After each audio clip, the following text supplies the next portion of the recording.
इमरान खान मियां नवाज शरीफ को लंदन नहीं भिजवाना चाहते थे। जनरल बाजवा और फैज़ हमीद को मशवरे के लिए बनाया गया। जनरल फैज़ हमीद खामोश बैठे रहे। तहम जनरल बाजवा ने मशवरा दिया, ये फैसला आपने करना है। अगर मियां नवाज शरीफ को जेल में कुछ हो गया तो ये दूसरे भुट्टो बन जाएंगे। अगर आप ये बोझ उठा सकते हैं तो बेशक इनकार कर दें।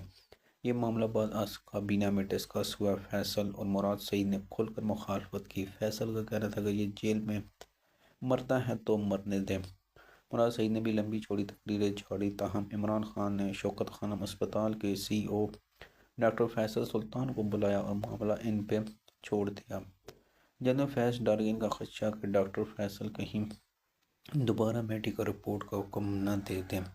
जनरल फैज जादूगर थे। ये नामुमकिन को मुमकिन बनाने के एक्सपर्ट थे। उन्होंने अपने 2 ऑफिसर लगाए। ये डॉक्टर फैसल से मिले ने मशवरा दिया, आप जो भी फैसला करें मियां नवाज शरीफ की मौजूदा मेडिकल रिपोर्ट के मुआयने के बाद करें। अगर आपने नेट टेस्ट कर लिया या फिर सैंपल शौकत खानम की लैब भिजवाए और कल अगर मियां नवाज शरीफ को कुछ हो जाता है तो आप और शौकत खानम केस लैब पर केस बन जाएगा। इसे भुगतना आसान नहीं होगा। मोहतरमा बेनज़ीर भुट्टो केस की मिसाल भी दी कि इन्हें बताया गया कि 27 दिसंबर सन 2007 को जब मोहतरमा बेनज़ीर भुट्टो पर हमला हुआ तो इन्हें सेंट्रल अस्पताल रावलपिंडी ले जाया गया। डॉक्टर ने इस वक्त इनका मुशाहिदा किया था। वो मुद्दतों तक केस और इंक्वायरियाँ भुगतते थे और इनकी जान भी हमने छुड़वाई, वरना इनके खिलाफ गफलत या फिर कत्ल का मुकदमा भी बन सकता है। अगर आप सुस्ती करेंगे तो कल कला मियां नवाज शरीफ की मौत आपके गले पड़ जाएगी। फैसला आपने करना है। ताहम हमारा मशवरा है, आप प्रोसेस को लंबा ना करें। मियां साहब का मुशाहिदा करें, रिपोर्ट देखें, फैसला करें। डॉक्टर फैसल समझदार हैं, ये समझ गए। उन्होंने रिपोर्ट का मुताला किया और इमरान खान को बताया, इस कंडीशन में अगर मरीज़ चला जाए तो बरसों कुछ नहीं होता, लेकिन अगर तबीयत बिगड़ जाए तो ये अस्पताल भी नहीं पहुंच सकता। इस दौरान जनरल फैज़ हमीद बुशरा बीबी को भी कायल कर चुके थे। इमरान खान ने मुर्शिद से रब्ता किया। मुर्शिद ने मुराकबे के बाद नवाज शरीफ को बाहर भिजवाने की इजाज़त दे दी और यूँ 19 नवंबर सन 2019 को मियां नवाज शरीफ साहब इलाज के लिए लंदन चले गए। फिर 9 अप्रैल सन 2022 को इमरान खान के इक़्तिदार से बेदखली के बाद वापस आए। मियां साहब का जाना डील का नतीजा था। ये डील जज अरशद मलिक की दूसरी टिप्स के बदले हुई थी। जज शुरू में एहसास नदामत बाद बदनामी और नौकरी से बेदखली की वजह से शदीद मायूसी और डिप्रेशन में चला गया। 4 दिसंबर सन 2020 को दिल के दौरे की वजह से इंतकाल कर, लेकिन इसकी मौत को कोरोना के खाते में डाल दी, जबकि असल कॉज ऑफ डेथ शर्मिंदगी, बेइज्जती, धोखा और गैर अखलाकी क्लिप था जो जनरल फैज़ हमीद के दफ्तर में से दिखाया गया था। जनरल फैज़ हमीद अपनी तमाम तर खूबियों के वजूद बड़े कारीगर शख्स हैं।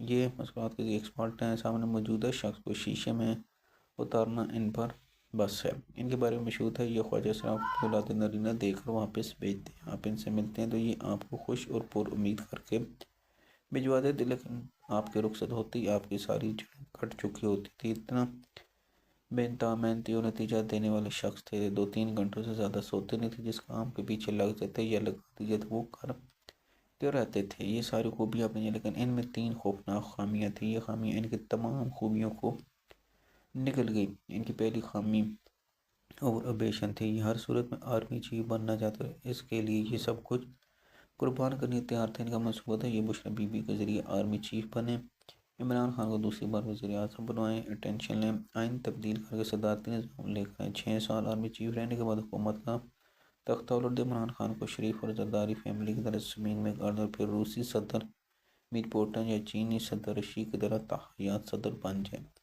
ये मंसूबा बहुत क्लियर था। इसकी तकमील के तमाम अहम पोजीशन पर अपने लोग तैनात करा चुके थे। हत्ता कि PTI पे भी अमलन काबिज हो चुके थे। बुशरा बीबी भी इनके मुकम्मल कब्जे में भी थे। उन्होंने इसकी गुफ्तगू रिकॉर्ड कर रखी और इसके पास वीडियो रिकॉर्डिंग का पूरा खजाना भी मौजूद था। अदलिया मुकम्मल तौर पर इनकी जेब में थी। जज इनके इशारे के मुंतज़िर थे।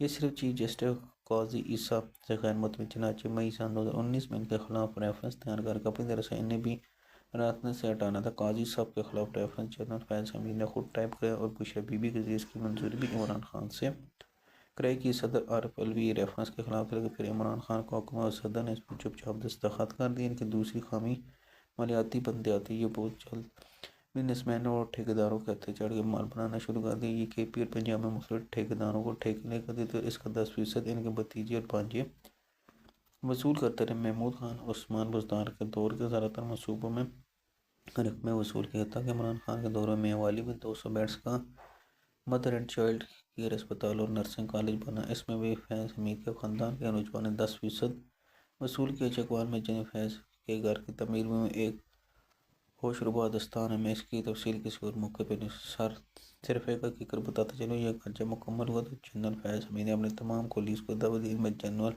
बाजवा, शायद जनरल असम मुनीर भी शामिल थे। जनरल बाजवा ने घर देख कर नापसंदगी का इजहार किया और साफ कर दिया, फैज़ हमीद तुम्हें यह घटिया हरकत करने की क्या ज़रूरत है। आप सिटी का इशू भी जनरल फैज़ की इस हौस का नतीजा था। हाउसिंग स्कीम की ज़मीन मुताज़ा थी, ये किसी बेवा औरत की मलकियत थी, इस पर काबिज हो गया। वो खातून बेचारा मुख्तलिफ जजों और वज़ीरों के पास धक्के खाती, आखिर में से जनरल फैज़ हमीद का भाई नजफ हमीद मेरे दोनों भाइयों को अपॉर्चुनिटी नजर आई। चुनांचे जनरल फैज़ के हुकूमत रेंजर ने मिर्ज़ा के घर पर रेड कर दी। इस मामले में जनरल फैज़ हमीद ने जनरल बाजवा से भी झूठ बोला। ये मामला इस वक्त में जब टॉप सिटी के मुलाजिम रिटायर हामिद बशीर के पास चले। ब्रिगेडियर हामिद बशीर जनरल बाजवा के कोर्ट मेट थे। उन्होंने जनरल बाजवा को हकीकत बताई। आर्मी चीफ ने IMF के जरिए तहकीक कराई तो मामला को, लेकिन जनरल फैज़ हमीद इस वक्त सिस्टम के जरिए 5 लाख साल टॉप सिटी स्कैंडल को दबाएगा। लेकिन चूँ ही वक्त बदला तो ये जनरल फैज़ हमीद के गले का तो पर जनरल फैज़ हमीद की तीसरी गलती सियासतदानों और जजों के साथ बदतमीजी थी। हम जजों और सियासतदानों पर लाखों तराज कर, लेकिन ये इसके बावजूद मजदूर लोग आप जब इनके साथ बदतमीजी करते हो तो कभी कभी आपको खमीना भुगतना पड़ता है। जनरल फैज़ हमीद के मामले में यही हुआ।